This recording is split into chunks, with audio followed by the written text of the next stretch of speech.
ఉన్న నిబంధన primary. So ఇప్పుడు కొన్నిసార్లు మైనర్ పిల్లలు ప్రేమించుకుంటారు.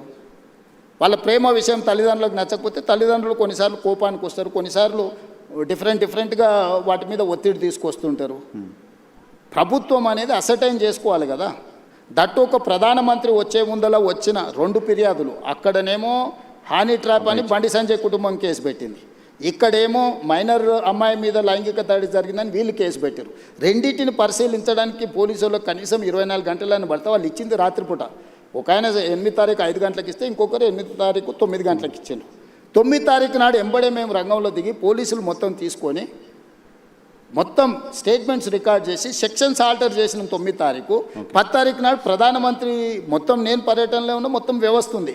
11 పొద్దున్నే నేను సమీక్ష చేసి ఒక ఉమెన్ ఐపీఎస్ ఆఫీసర్ని అపాయింట్ చేసి కంప్లీట్గా డీటెయిల్ చేసి సెక్షన్స్ ఆల్టర్ చేసి బండి సంజయ్ ఇంటికే కాదు, బండి సంజయ్ బావమరిది ఇంటికి ఢిల్లీలో కూడా అందరినీ 5 పోలీస్ టీంలను ఈరోజు పంపించినాం. ఓకే, ఎక్కడన్నా ప్రభుత్వం కేసుని ఏమైనా డైల్యూట్ చేసిందా?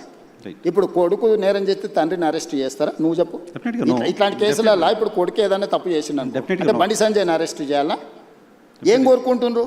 ఇప్పుడు బండి సంజయ్కి బీఆర్ఎస్ వాళ్ళకు పొసగలేదా, పొసిగిందా, ఎక్కడైనా తేడా వచ్చిందా, ఇవన్నీ నేను చెప్పలేను.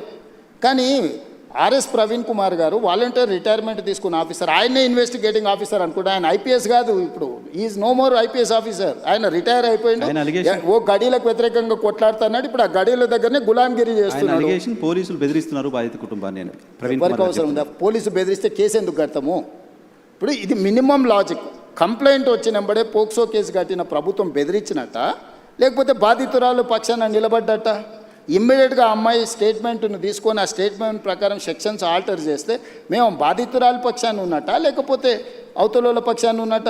ఇప్పుడు వీళ్ళ ప్రాబ్లము కేటీఆర్ గారికి, ప్రవీణ్ కుమార్ గారికి, బండి సంజయ్కి పంచాయతీ ఉండొచ్చు.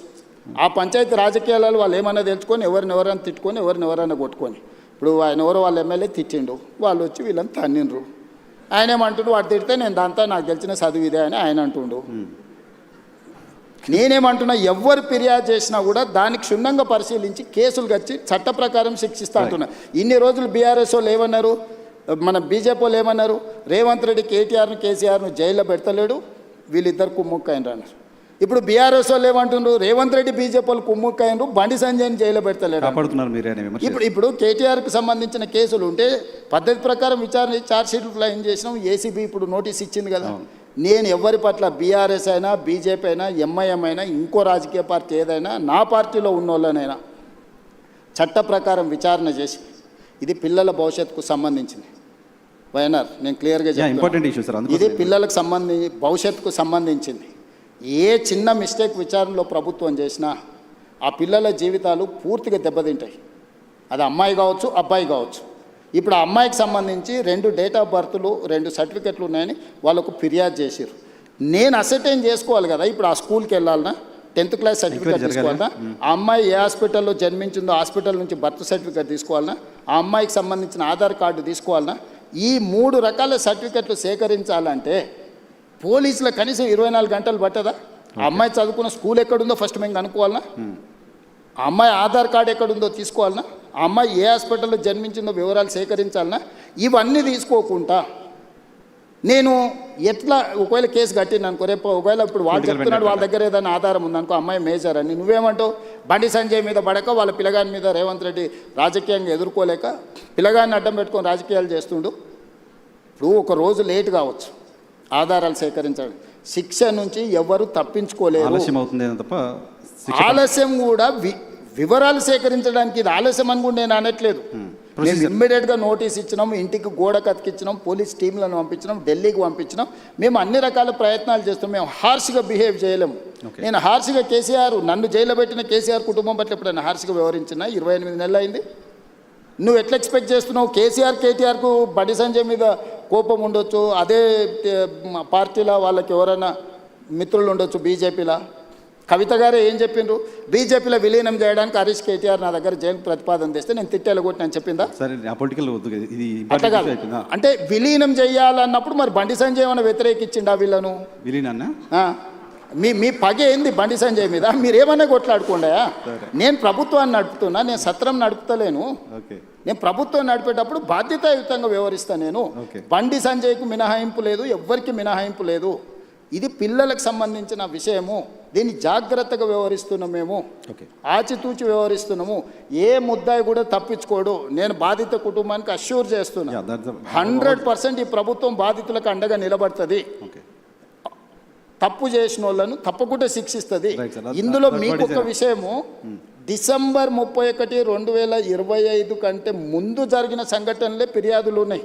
ఓహో. జనవరి 1, 2026 నుంచి ఇక్కడి వరకు ఫిర్యాదుల సంఘటనలు లేవు.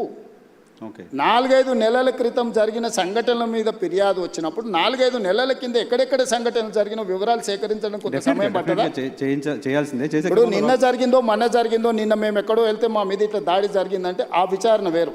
డిసెంబర్ 31 నైట్ ఇక్కడ సంఘటన జరిగింది, October so and so date నాడు ఇక్కడ సంఘటన జరిగింది, ఆగస్టులో సో అండ్ సో డేట్ నాడు ఈ సంఘటన ఇట్లా కొన్ని వాళ్ళు కోట్ చేస్తున్నారు. 4 నెలల వెనక్కి వెళ్ళి జరిగిన సంఘటనలని సేకరించాలంటే మేము టెక్నాలజీని వాడాలి. టెలిఫోన్ టవర్స్, అమ్మాయి అబ్బాయి టవర్స్ ఒక దగ్గర ఉన్నాయా లేవా, సిగ్నల్స్, లేకపోతే ఎక్కడైతే వెళ్ళిందో అక్కడ ఏమైనా సీసీ కెమెరాలు ఉన్నాయా, అక్కడ ఏమైనా ఫుటేజ్ ఉందా? పోలీస్ విచారణ అంతా ఓకే. అరే మరి అంటే మీరు సింపుల్గా ఎందుకు అర్జెంటుగా తీసుకొచ్చేసి కోదండం ఎక్కించి కొడతలేరు, సంజయ్ కొడుకును ఊరేస్తలేరు? ఈ అంటే ఏమంటారు, ఇది ఇది ఎట్లా ఆన్సర్ చేయాలి? నేను దాని గురించి ఎక్కువ డిస్కషన్ ఒకటి జనరల్గా ఆన్సర్ చేయాల్సింది ఏంటంటే, భారత హోంశాఖ మంత్రి కొడుకు కేసు అయిన తర్వాత పారిపోవడం ఏంటి? అది చాలా తప్పు. అది బండి సంజయ్ గారు నైతిక బాధ్యత తీసుకొని కొడుకుని ఎంబడే విచారణకు పంపించాలి. నేను కూడా సూచన చేస్తున్న ప్రజాప్రతినిధిగా ధైర్యంగా ఎదుర్కోవాలి. పారిపోతే పరిష్కారం కాదు కదా. నేను బండి సంజయ్కి సూచన చేస్తున్నా. బండి సంజయ్ కూడా కష్టపడి కింది నుంచి కార్యకర్త నుంచి అక్కడికి వచ్చిండు. కొడుకు తప్పిదం వల్ల ఆయనకు తలవంపులు వచ్చినాయి. కానీ బాధ్యత నిలబడి, తప్పైనా ఒప్పైనా నిలబడి జవాబు చెప్పాల్సిన బాధ్యత ప్రజాప్రతినిధిగా బండి సంజయ్ మీద ఉంది. దాని నుంచి, ఆ బాధ్యత నుంచి బండి సంజయ్ తప్పించుకోలేడు. నేను ఈ వేదిక మీద నుంచి బండి సంజయ్ గారికి సూచన చేస్తున్నా, తక్షణమే నీ కొడుకుని తీసుకొచ్చి పోలీస్ స్టేషన్లో నువ్వే అప్పచెప్పు. దానివల్ల నీ గౌరవం పెరుగుతుంది సమాజంలో. విచారణను ఎదుర్కోమనుండ్రి. తప్పో ఒప్పో విచారణ అధికారులు తెలుసా, నిజాయితీ కలిగిన అధికారులను వేసిన విచారణ ఎదుర్కొని నిలబడు. అంతే తప్ప పారిపోతే ఆదర్శంగా ఉండాలి. ఇప్పుడు మేము ఇవన్నీ ఏజ్ ఇవన్నీ అసర్టైన్ చేసుకున్న తర్వాత